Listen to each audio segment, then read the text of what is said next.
All right. Well, welcome to the study group. This is our first go at it, so be patient with us. We're going to be talking about the human heroes of the Urantia book. We've got some friends here from Zoom, and it's going to be an awesome time. Here they are. Wow. All right. Welcome, everyone. Don't mind the big one up top. That's just because I'm screen sharing. Sonia, Merritt, awesome to see you. Karen, and Suzanne, Shane, good to see you, buddy. And of course, Mr. Chuck Thurston is here with us. Okay, so let's get to it. We're going to talk about the remarkable Akhenaten, kind of the infamous Akhenaten, but maybe we could kind of set the tone of Akhenaten's spiritual philosophy with this slide. So if you want to read this for us, Chuck. Okay, here we go. So this is, the book tells us that Akhenaten wrote a lot of hymns, but most were lost, and it's also a book he wrote was also lost. But there are some hymns recorded in the tombs in Amarna, right? That's the name of the city he created. So these have been unearthed through excavation, and here's a beautiful one that I think clearly indicates, where he was going with his work, with his understanding of God and trying to bring that into his life. So this is just an excerpt, but it says, may the good God live, who takes pleasure in truth, Lord of all that Aten encompasses, Lord of heaven, Lord of earth, Aten, the living, the great, who illumines the two lands. May the Father live, who has given life forever and ever. So one of the things that's interesting to me about this is he's talking about God being above Aten in a way. That sort of sneaked that in there. The higher concept was God, but he was kind of using Aten as the sun god for leverage, for understanding with the people. And they're both in that bit of hymn, but if you read closely, you can see that he's put God above Aten, it sounds like to me. But in any case, and I think the two lands he's referring to are probably heaven and earth. That's Egypt, actually. Two lands of Egypt. Well, he's named, what's the story with that? He... From Thebes and Amarna. Is that what he's referring to there? North and south, upper and lower Egypt. Okay. And that I don't know, that's the common name for Egypt in the old times. So that's probably what he was referring to. Yeah, no, you're probably right. Yeah, I'm sure you're right about that. He was trying to expand the sovereignty of God to extend over all. Yep. So maybe the heaven and earth part is what that's about. Mm-hmm. Yeah. Cool. All right. Well, thank you for that. Yeah. So that's just kind of a taste of where we're going. Yeah. And I think for me, the vibe with this is that Akhenaten is celebrated in the Urantia book. And perhaps he's a bit seen as a bit of a heretic in history. He is. Yes, indeed. And so we just kind of like to pull that apart so we can make sense of it as we go throughout all this study for everyone else who thinks maybe he's an alien or whatever kind of information you get. I think it's important that we can stay true to the teachings here. So it's nice to have someone like Merritt here along with us. Chuck, if you want to maybe talk about the land that we're discussing, the region. So this section about the remarkable Akhenaten comes up in the part of the book where they're talking about the Melchizedek teachings in the Levant. I don't know if you want to bring up that slide. Sure. This was helpful to me because I can never keep straight. Okay, what's the Levant? So this clearly shows that the Levant is the area, all the regions that touch the eastern part of the Mediterranean Sea. That's kind of the older definition, which I think is the one the book is using. So the story of Akhenaten takes place in this region, obviously in Egypt. And there's a sweep of history, of course, going through this. And Akhenaten kind of falls kind of in the middle of it somewhere. I mean, they talk about the moral development of Egypt previous even to any of the Salem missionaries. And then they talk about how are we going to pronounce this? Amenhotep? Oh, Amenemop. Amenemop, yes, Amenemop. Yeah. I mean, in terms of spiritual teachers. So there's Amenemop. Then there's somebody else whose name I forget that was killed, I think. And then there was Akhenaten and then Moses. So there's this sweep of evolution in the God concept going on in this region of the world, kind of crowned by Moses. And the book spends a lot of time talking about Moses. But Akhenaten was a major figure because he did so many things, as we'll see as we get into it. Yeah. But the influence of the Salem missionaries was very significant in this. So these are the missionaries sent out by Melchizedek. And I don't know, you could bring up the one about the Moral grandeur. Yeah. Let's just look at that really quick. This I thought was really interesting. This piece of art on the left, by the way, is presumably from pre-dynastic Egypt. I was having a hard time finding a way to illustrate this, but I thought it was really interesting that the fertile ground, that Egypt was such a fertile ground for spiritual development. They point out that even thousands of years before the Salem gospel penetrated Egypt, its moral leaders sought justice, fairness, and the avoidance of avarice. They taught gentleness, moderation, and discretion. And then they make this really strong statement: of all the purely human religions of Urantia, none ever surpassed the social ideals and the moral grandeur of this one-time humanism of the Nile Valley. So moral grandeur, that's quite a phrase. So this was all prior to the arrival of the Salem missionaries. So this kind of explains how it was that they found such fertile ground in Egypt in particular. Yeah. And as you were talking about the Salem priests or whatnot, we also look at the influence of the Salem teachings that not only made its way into Egypt, but also the personalities that it influenced. As we get into how it made its way into Akhenaten's family. Exactly. And then created that influence that then led to this monotheistic influence that then maybe history throughout time portrays it as narcissistic or a power grab or whatever it is. But thank God for the Urantia book, right? Because it tells us about the value of monotheism and the God of a loving God with a personal relationship with each worshiper. Yes, that evolution of the God concept is what the Urantia book clearly focuses on, which to me is obviously the most important aspect of this.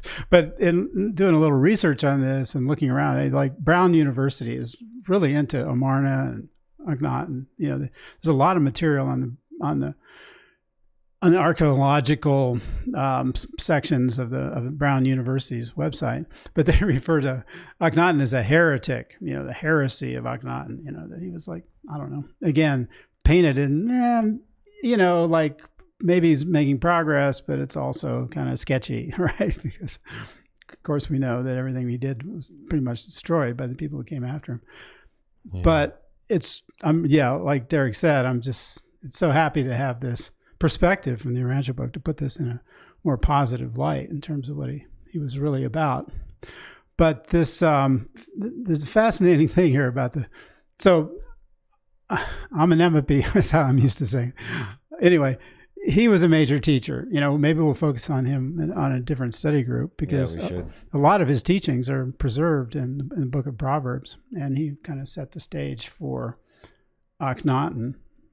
But they say that his influence was beginning to die out, and then this Salemite physician popped up. So I don't know if you want to bring that up. Female, yeah, we have a female. Yes, female. Indeed. A very powerful female, I have a feeling here. Yeah, here we go. So the Salemite physician. So I'm missing. Is there a reason you can't make it big like you usually do? You got to put it in speaker mode. Oh, but if I put it in speaker, I'll hear Chuck. Okay. No. Okay, I'll do that. Thank you. Trust me. Yeah. Oh, okay. I should always trust you. Never mind. Okay. No, trust me. We're learning as we go here. Thank you, Derek. Of course. So this is just a short excerpt from the book, but it says that the teachings of Amenemop, I'm getting it, of Amenemop were slowly losing their hold on the Egyptian mind when, through the influence of an Egyptian Salemite physician, a woman of the royal family, espoused the Melchizedek teachings.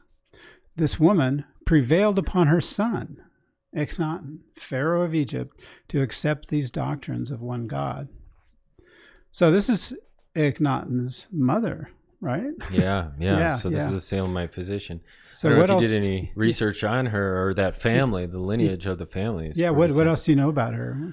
Well, not too much. They don't have a lot on her, but she comes from a royal line that had a lot of influence in high levels of royalty, and so she then she married Amenhotep III, right? And then she was able to then influence her son with this notion of one God and Salem teachings. So she had somehow been exposed to the teachings of the Salem missionaries. Yeah. Now Merritt might have some good info on that. Let's see. Yeah. If anybody has anything to add, by the way, to the story.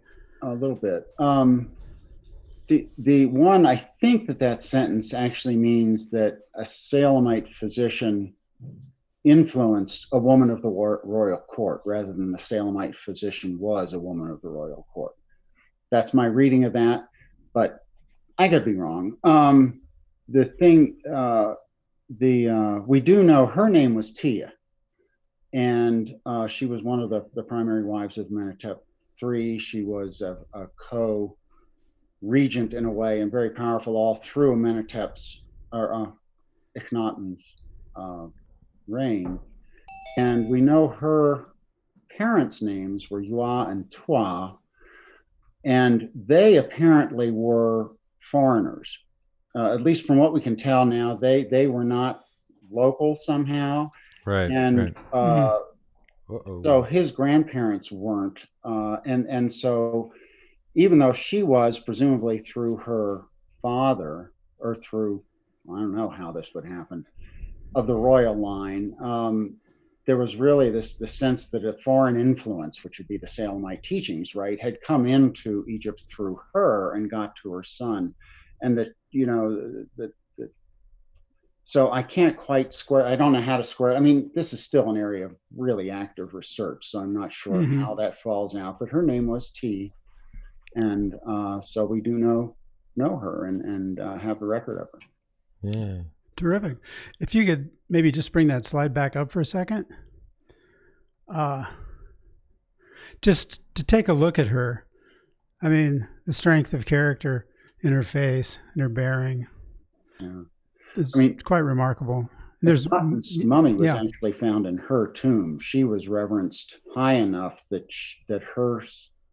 since she was still connected with Amenhotep III, her memory wasn't expunged and her tomb and all this kind of stuff. So when they reburied him to protect him, and he was kind of put in the back of her tomb, whereas his original tomb was emptied out and destroyed.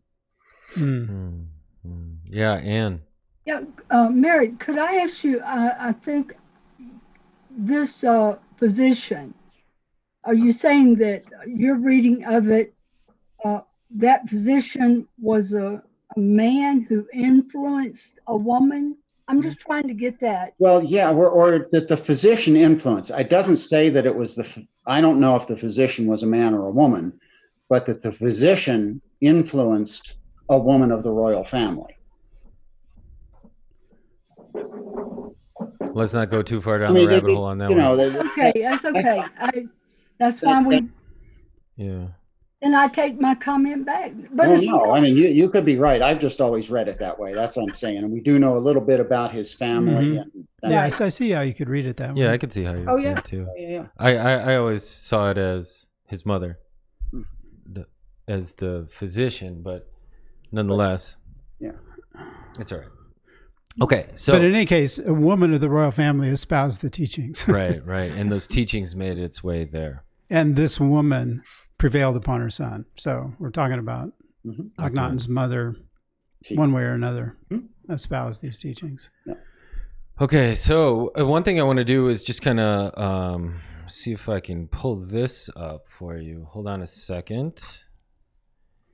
I love that Karen's on Voyager. I think that's fabulous. Okay, so if you can see this, this is Karnak right here. This is in Thebes. Well, it's not Karnak, but it's in Thebes. No, yeah, it is. And this is where the original Egyptian capital was when Akhenaten took the throne. And if we want to look at how far he really had to go to move to Amarna, so here's the whole Nile. And unfortunately, it locked up. Thanks, Google. You're the best. Okay, well, nonetheless, he had to go pretty far. That's too bad about Google. Was that Google Earth? Yeah. Maybe it'll come back. Okay. Yeah, maybe. Okay, anyway, well, I just wanted to show you guys how far that move was, and it was pretty far south. He went further south.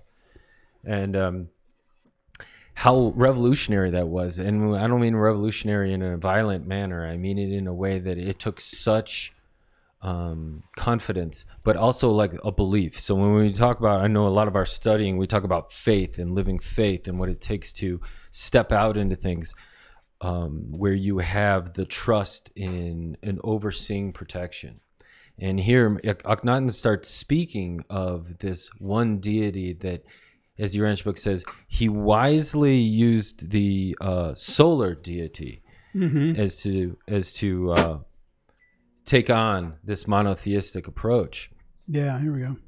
And so it's interesting that the Urantia book is telling us that he was taking a more evolved perspective of religion. And yet now in common academia, there's such a glorification of like more of the natural pagan worship in Egypt that's why they kind of refer to this guy as a heretic, because he broke so far from the norm. Interesting. I don't know if you want to read this for us, but sure. Yeah. Can you bring it back up? Sure. Hold on one sec. Yeah, it's actually a pair of slides. Oh. Okay, I gotta mute some people. Okay, so there it is. Here we go. So they say that very wisely, Ikhnaton sought to establish monotheism under the guise of the sun god. So he had a kind of a strategic mind about how to communicate his more advanced concept and his sort of spiritual discovery about the nature of God. Oops. Go ahead. Keep going. As long as you talk. Yeah. Oh, I see. As long as I talk, it'll bring it up. Okay. So this decision to approach the worship of the universal Father by absorbing all gods into the worship of the Son was due to the counsel of the Salemite physician. So that's very interesting. So this, again, is the influence of Melchizedek's teaching reaching all the way through to this prominent Egyptian pharaoh. And he's seeing the wisdom of this new understanding. Yeah, and I just want to say that I took that picture from Merritt's living room when I was there 3 years ago. It's a great one. It made its way into the study group, so thanks, Merritt. Yeah. I was going to say, I thought that looked just like that papyrus I had. Yeah, I snapped that shot when I was over there during IC-17. Yeah, it's beautiful. Yeah, Anne, you got something to say? Yeah, very powerful. I would like to read the next sentence, please. Well, it's coming up on the next slide. Oh, okay. I don't mean to be such a feminist today. No, you're just right with us. You're right with us. So let's go you to guys know me long enough. I don't. It's always been this way. I swear. Yeah. I just kept it well hidden, right? Yeah. No, you're right there. So I think this is the next sentence in that same paragraph. So they go on to say that Ikhnaton took the generalized doctrines of the then existent Aton faith regarding the fatherhood and motherhood of deity. So they had some concept of this already, and created a religion which recognized an intimate, worshipful relationship between man and God. So I thought this carving kind of illustrates that pretty well. You can tell this is like their family, their family time or something. I don't know. I'm not sure exactly all that's going on here, but it definitely has a feeling of being an intimate and worshipful association with God. So this idea that humans can have an intimate relationship with God is just like totally is part of, I think, what was so revolutionary about his understanding and what he was trying to share as best he could with anyone who would, was capable of listening. But they do say that his teachings are a little too advanced for a lot of the rank and file of the Egyptian population. Yeah, welcome to reading the Urantia book. Yeah, right. So we don't know anything about that. That's what I was thinking as I was rereading it right before y'all went on the air.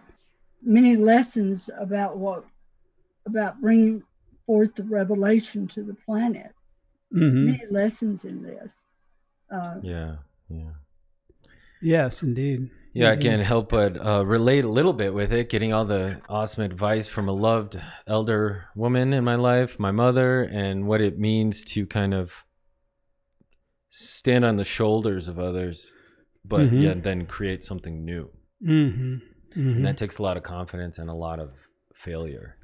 But nonetheless, it's kind of what faith asks us to do, is to step out and stake down the ground for loving God, and he did that. So it's quite remarkable. Yeah, he certainly did. Okay, so let's move on a little bit to the idea of, I want to share with everyone how we can go through the Urantia book here, and we're talking about paper 95, section 5.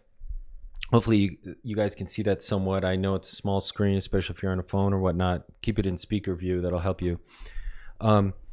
So some of these details that just jump out of here are really, really important to me.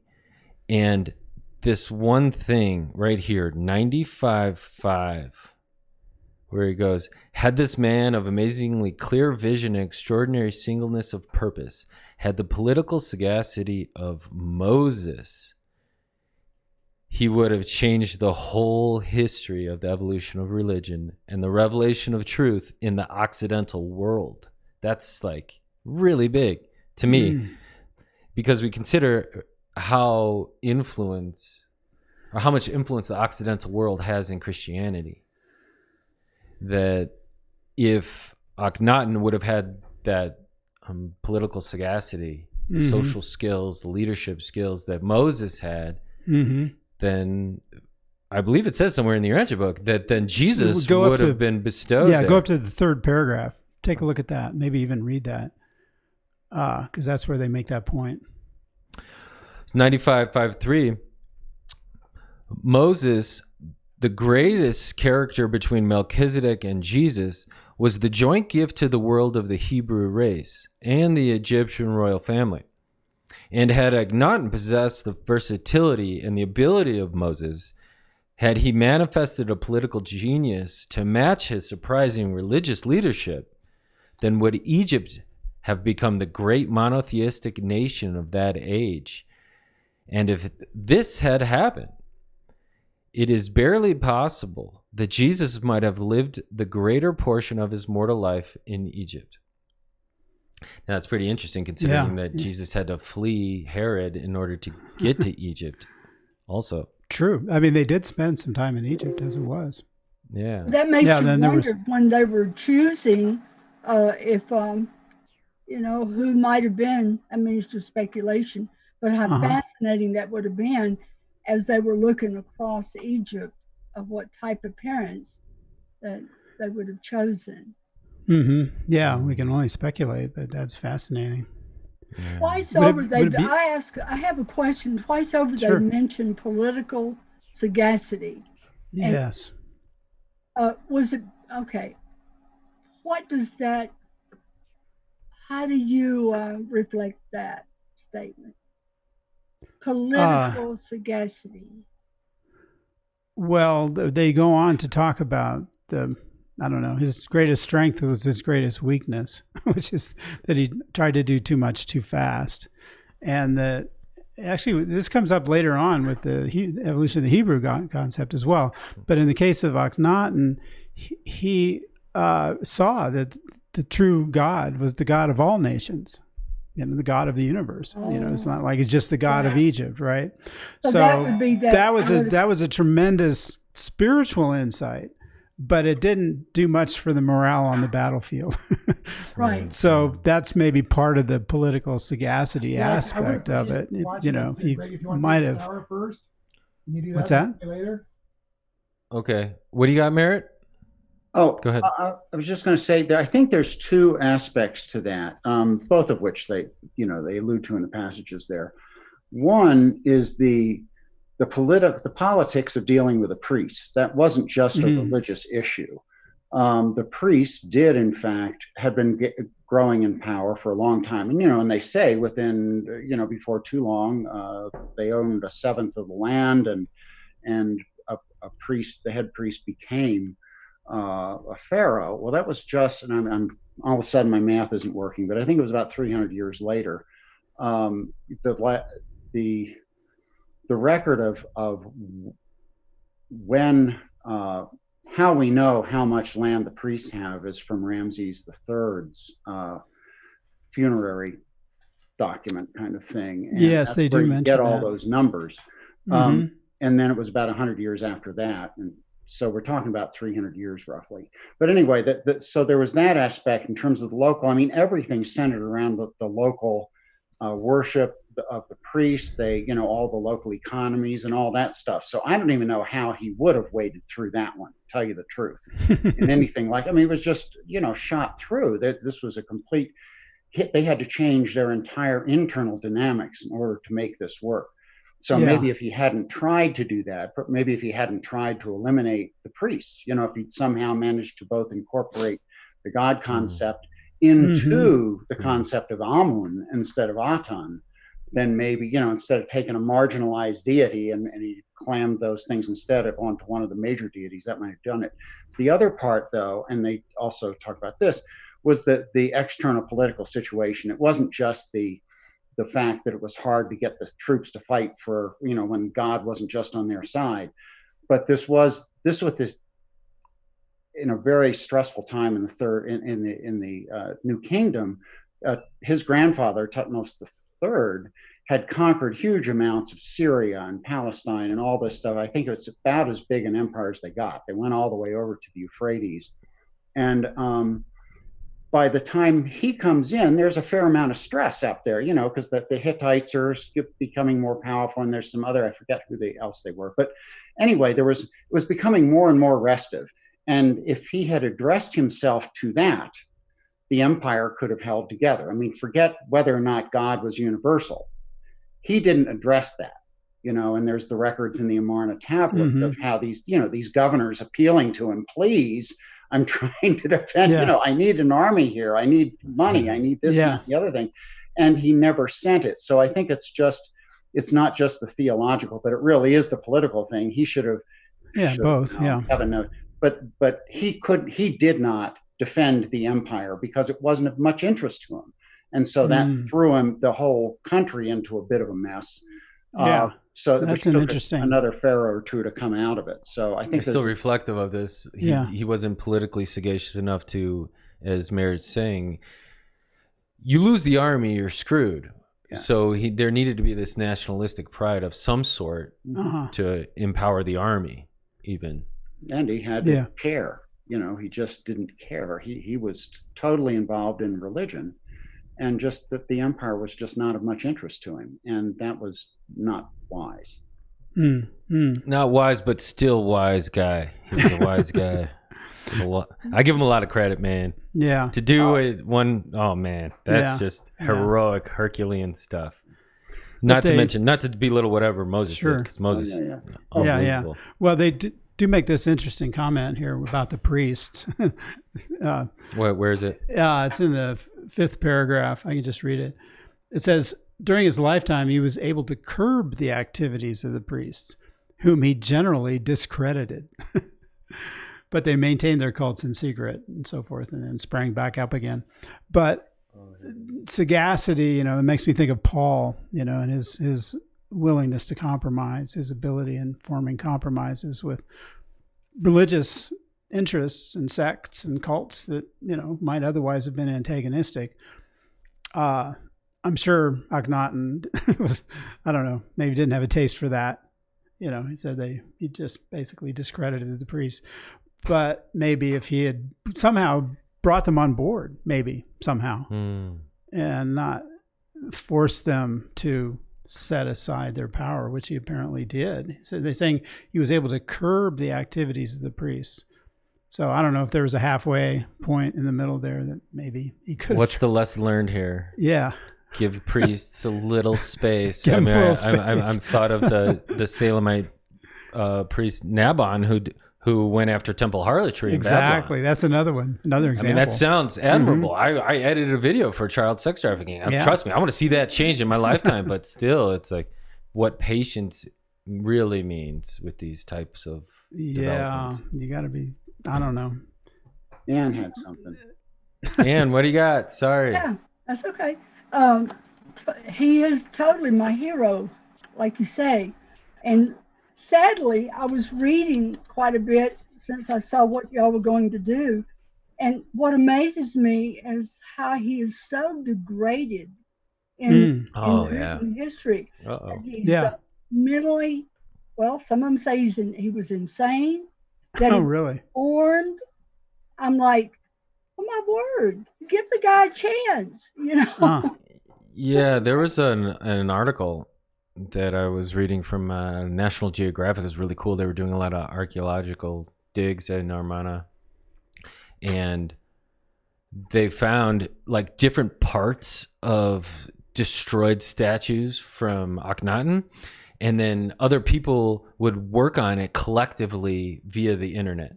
So they would all have different pieces that they digitally like put together, and so they found all these pieces of Akhenaten that way, and that's how they were able to put together a lot of like old pieces of him and whatnot. But as the Urantia book says, once he died, the olden priests destroyed everything they could. They just smashed it unbelievably. And so you think about other places like Göbekli Tepe was buried, and even now it's like, I remember when US invaded Iraq in 2003 and knocked down the statue of Saddam Hussein. It's like, this is the game. It's like you knock down that which will be remembered forever from history. And now what's beautiful is that all our science and all our technology and our curious attitudes is now putting it back together. And things like this, I think even projects like this, where our study group, where we're talking about it and actually showing, being reflective of the positivity of what he was doing, not looking at it from the evolutionary perspective, where there's a romanticizing of the nature worship in Egypt. But as we started this out, there was a moral uprising in there that lasted for a long time. And so we're really blessed to be able to talk about Revelation from then and through now. Mary, you got some? Ann's point? Yeah.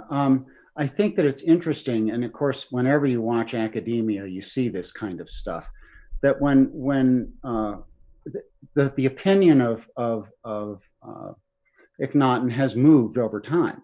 It's not a constant, oh, he's an idiot, the kind of thing. Well, not an idiot. The more modern concept is that he was a failure as a pharaoh, was a failure as a religious reformer, and what was he trying to do? Originally, he was in this, he was just brought to light in like 1850, and we didn't learn much about him until, the 1880s or so. And the early vision of him was very much the vision that you get out of the Urantia book. This amazing religious reformer, the highest religion you've ever seen since. Now, some of that was, of course, romanticized because of this amazing guy we found, and wow, there's nothing like him in Egyptian history. And, so you get an early romanticism out of the academics. And then since then, there's been more of a political take on it, where, clearly he failed as a pharaoh, so he couldn't have been well balanced. He couldn't, some of which is a fair criticism. But I think you've got this real change in academic scholarship. There's no reason it's not a settled opinion, but that's definitely where people are today. Yeah, for sure. Thank you. That's interesting. That is one. I knew the discovery was there. So, because some of them I read, they just went on rabbit trails, ran around to prove their point, which is typical of academia. Yeah. No offense, Merritt. No, Would it be no, okay you're if right. I? And of course, a lot of what we found out subsequently has been the political stuff. Early on was the religious. They found the hymns on the tomb walls, and they could reflect on it and the amazing moral quality and how similar it was to Psalm 104, and that it, and it wasn't till the decoding of a lot of these tablets at Amarna and all this, where they start to realize how serious this condition was, and start to get a better understanding of why he was effaced and all this other stuff. One other small, I'm sorry, I don't mean to be talking so much. Yeah. One other small thing about Amenemope, which is interesting, and that is that the Urantia book talks about him being before, Akhenaten. Modern scholarship at the present time thinks that Amenemope was after. They put him around 1000, 1100 BC, something like that, maybe even a little later, because that's when the earliest copy they have of his teachings are. And so they don't push it. I mean, I think this will be an interesting thing to watch and see what happens to our understanding of Amenemope as well, because it's just, well, you can't prove it one way or the other, but just this is the current opinion, and it has been since, whenever they discovered it, that he is actually after Ikhnaton rather than before. And is there a recognition of what the book says about his teachings appearing in Proverbs? Oh, yeah. Oh, no, that's yes. That's of course, understood. the original feeling, given the times when it comes up, is that that he got him from Proverbs, right? As opposed to the other way around. And it was only later when they realized, wait a minute, this is way before the Proverbs. He didn't get him from the Israelites. But that's a typical, scholarship has evolved rapidly away from this whole biblical centered thing over the last century or so. But, and anyway, they also, you want to talk about him another time, but it was just this we will go into him. Well, in terms of Akhenaten, they mentioned that 12 of the Psalms were written by Akhenaten, but they don't tell us which ones. I don't think. And they were from the heart of the teachings of Amenemope too. Yeah. Well, the Amenemope was the heart of Akhenaten's. You're right. Yeah. But then they specifically mentioned 12 Psalms. But as far as I know, they don't tell us which ones. Any clue? Well, the first psalm is from Amenemope. Right, but Akhenaten, they say that. Yeah, we don't get them. It says Akhenaten wrote. We do know a lot of it. 12. That's one of the areas where they've done. Of course, there's a whole lot of scholarship on which ones, but I'm not finding it right now. Yeah. Okay. So people have some clues, maybe which ones those are. So they see a similar flavor, Mary. So they're working. Is there? I would ask though, they're getting a sense that somebody unique wrote some of the Psalms. Is that what you're saying? Not they're finding that a lot of the Psalms are reflecting these older things that they're finding from previous writings and Egyptian writings. And in the book in 9557. Okay. That's where it says that Ikhnaton wrote 137 hymns, 12 of which are now preserved in the Old Testament book of Psalms. What is it, 95.7? Yeah, 9557.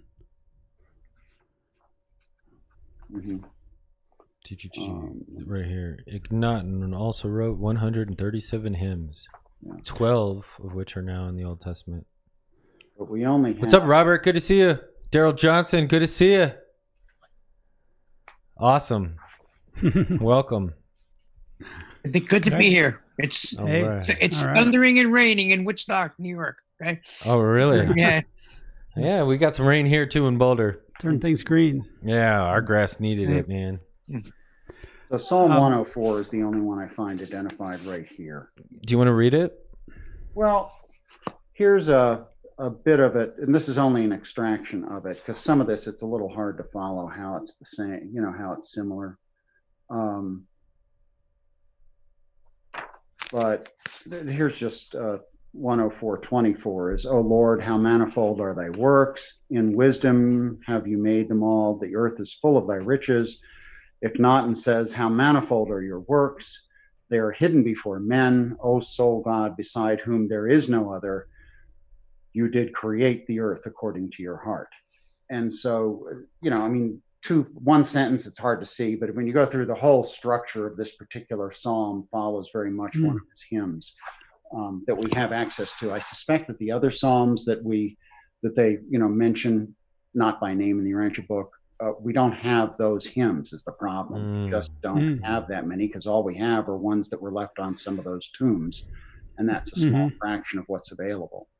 Yeah, the ones from Amarna are remarkable. Yeah, but that's all no writings per se, no documents, just these engravings on some of his officials' tombs. So the material is somewhat limited. Anyway, but I should have reread this beforehand, so I have some more. Oh, you're in trouble, Merritt. I tell you. You didn't study for this? No, I know Merritt had a Urantia University cafe meeting this morning where he actually led a study. Oh, we were talking about angels today. Good. Cool. I wasn't leading it. I was querying the group. I don't understand this stuff, so I was asking, and we're going to continue on. So anyway, back to it. Okay. What do you got, Chuck? Oh, I was wondering if I could screen share for a second. Let me see. I don't think that'll work too well for us. It'll work all right with the Zoom, but not so much for us. Oh, really? They won't. Yeah. Zoom will see it. That's about it. Will the people with us see it? Yes. Okay. Well, let me just give this a quick try. I just wanted to bring up another picture of Akhenaten, just to take a moment and just look at this man's face. Wow. There's something remarkable about him, his countenance. I mean, to me at least, that's just that I don't feel from any of the other Egyptian statues. You can almost feel the far-seeing vision in his eyes. There's just something about him that I find quite compelling. So, yeah. And you see why they thought they were extraterrestrial in the early studies. No. Yeah. And anyway, with that, here, let me share this. Also, is the faces of it. Not. No, let's see. These are the different sculptures of his face. The naturalism of that period was absolutely unique in Egyptian history, where they actually portrayed them as the people they were, and the kids, and he was deformed. But that, of course, is also where that wonderful bust of Nefertiti comes from. Oh yeah. And so this phenomenal thing is dates from then as well. Now, Chuck, both of those, I said earlier, we agreed that they describe him as being distorted. His head is too long, his chin, and I'm like, how can you look at this and describe this man that way? Mm-hmm. Because I guess the others were made to look whatever they considered perfect. It wasn't realism. Mm-hmm. I'm so thankful that they were able to discover this. I was also reading, and I'm sure y'all know this, one reason, they completely destroyed that new city that he built so quickly. Right. Oh, the reason they were able to find it was built so quickly, they used small blocks instead of like the pyramids, Mm-hmm. So when everything was built around it, they didn't, it was still there. If they'd built with those normal stones they used. So yay to the way you destroyed it. Yeah, that's sarcasm there. But I don't know, I kind of want to take this point to let's just have a little discussion about I have a lot of academic friends, and I've even seen live streams of some of my archaeologist academic friends talk about Akhenaten, the supremacist, greedy, narcissistic, insecure. He's been called Hitler. He's been called everything that has portrayed some sort of self-centeredness. Mm-hmm. But in my mind, I can only relate to the courage it took for him. Yeah. So I don't know if some of you guys, what your original findings were of him, or if your first finding was in the Urantia book, or maybe in ancient history class or something like that. I don't know if any of you guys have any previous findings of Akhenaten other than in the Urantia book. Anyone? Okay, so the Urantia book was the first time you found Akhenaten. Interesting. Okay, now I know Ancient Aliens, the television show, they like to mess around with all sorts of that iconography, and and you're talking about the shape, it's like alien feminine shape type of thing, and this is where equivocation can run wild, I feel like. So it's really important for us to have revelation to kind of like break down the really important things that these individuals did, and not to get caught up in the materialistic issues like elongated skull versus actual representation for monotheism and a loving personal relationship with God the Father, things like that. So I feel like that's like important for us to pull out and to give life back to, so that people can then recognize and discern the value in these things that we are sharing. And that was one of the attempts of this podcast, is to have other people come in and share their value discernment of a personal relationship with God. Yes, right. Well, one of the things that the Urantia book talks about in terms of the future of religion is symbolism. That's so important to have a powerful symbolism to represent the emerging culture, let's call it. So one of the fascinating things about Ikhnaton, I think, is that image with the rays of the sun and the way they come down and touch everyone personally. Like the hands on the end of them, and little hands on the end. Exactly. Except the ones with ankhs.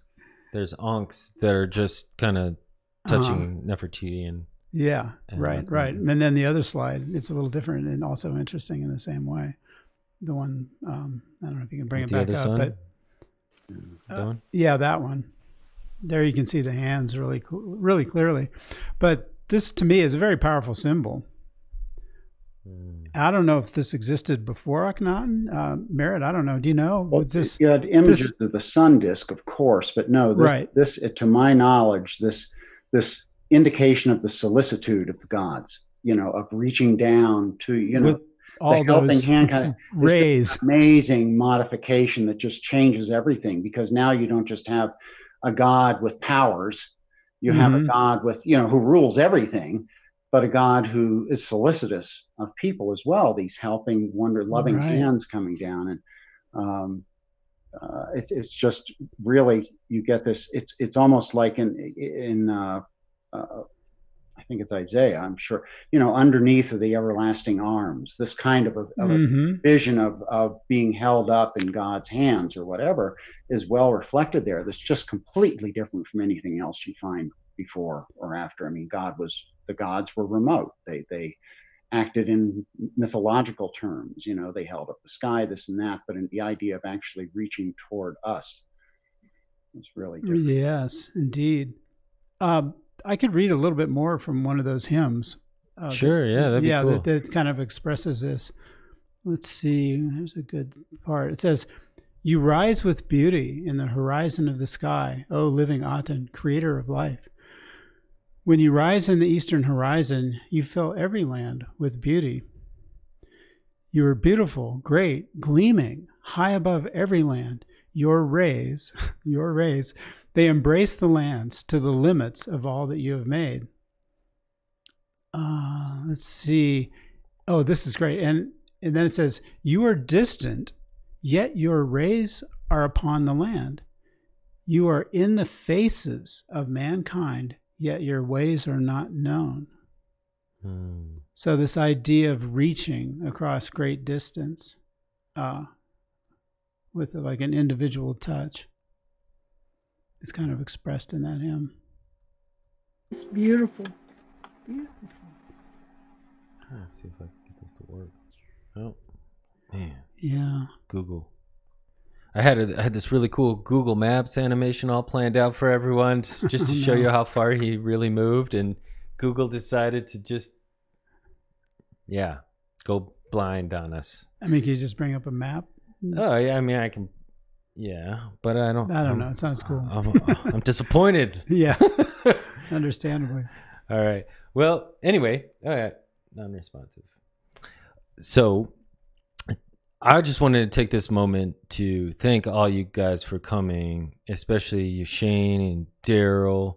Haven't seen you guys yet, so that's like, it's awesome to have new family and hanging out with the crew here. That's all been awesome. It's stuck with us for Vestigial Traits, which was a lot of fun.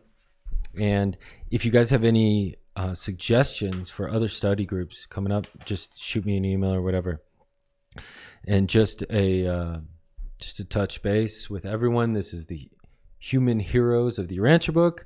We're studying Akhenaten. On Wednesday at 2 p.m. we'll be studying Mary Magdalene.